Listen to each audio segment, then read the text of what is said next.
It costs nearly 10,000 Singapore dollars a month to run this household. Matthew works at a Singapore government agency and also teaches part-time at a university. Greta is a stay-home mum. For the couple, raising a large family in Singapore isn't just a lifestyle choice.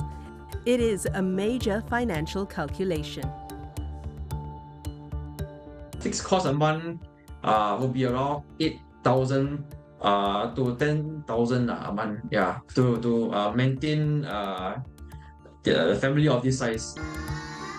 And the trade-offs show up at home.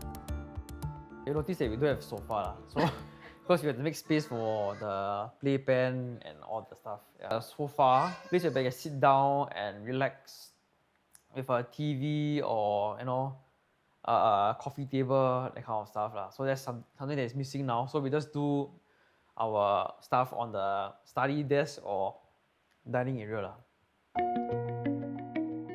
The couple have 4 young children, with a 5th due in a few months. Childcare is one of their biggest recurring expenses. For preschool, I think per kid will be close to 400 after all the subsidies and so on. So if you multiply by 4 kids and coming 5, it will be about 1,600 to 2,000 around there. Transport also takes a big chunk of their monthly budget.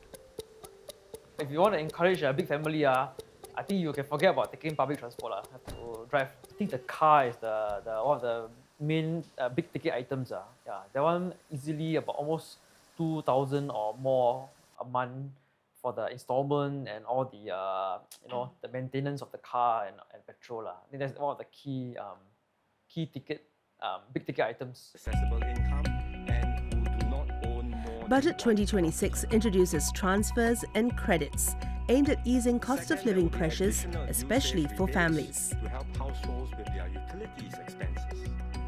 Many young couples hope to become parents. We want to create the right conditions so they feel confident and ready to start a family. One of the biggest concerns for young couples is the cost of raising a family. Over successive budgets, we have strengthened support to help parents manage these expenses.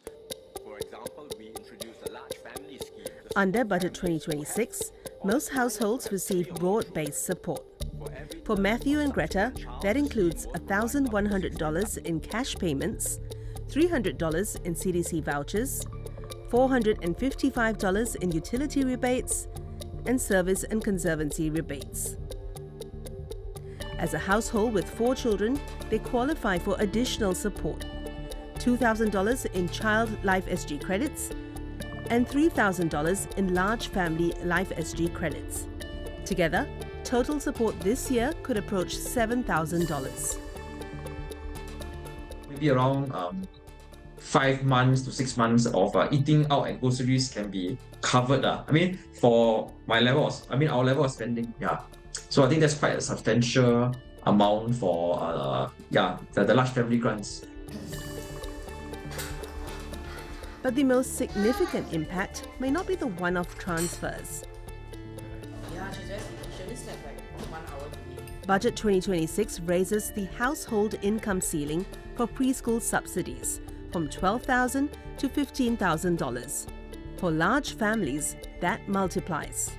Coming from the volume perspective, because of so many kids, is quite significant, right? Because we're looking at a saving of about $1,600 to $2,000 a month in totality each month. So this is not a small sum for us.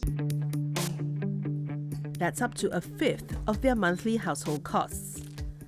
Financial planners say the distinction between one-off transfers and recurring subsidies is key.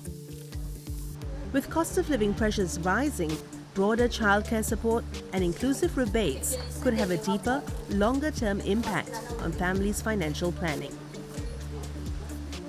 Short-term needs would be the Child Life SG credits, which will help to defray the incidental costs.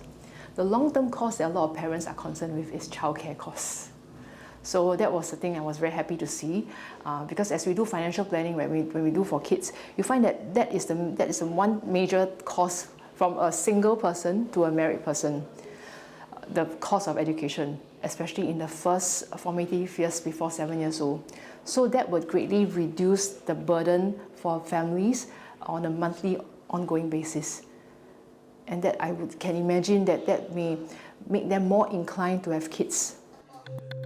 The family currently live in a 5-room BTO HDB, but upgrading to a bigger home isn't straightforward. I do have the dream of wanting a bigger place, a bigger space, because of the sheer amount of children. But at the time being, I mean, even if let's say now we are already MOP, right? It doesn't make sense because our primary school is, our eldest primary school is just a stone's throw away. And I can foresee the next few kids are going to join him as well. Also, all the same primary school. Yeah, so it doesn't. I'm not sure if we can find something of a similar, like similar attributes. Yet the price is right. So does Budget 2026 fundamentally change the equation, or simply ease the pressure? I think overall, the budget, my reaction to the budget 2026 will be, I'll say I'm not very surprised.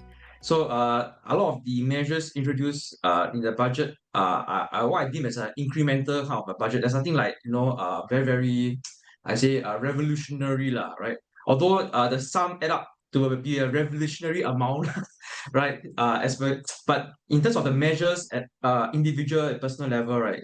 They are all quite incremental in my perspective lah. Yeah.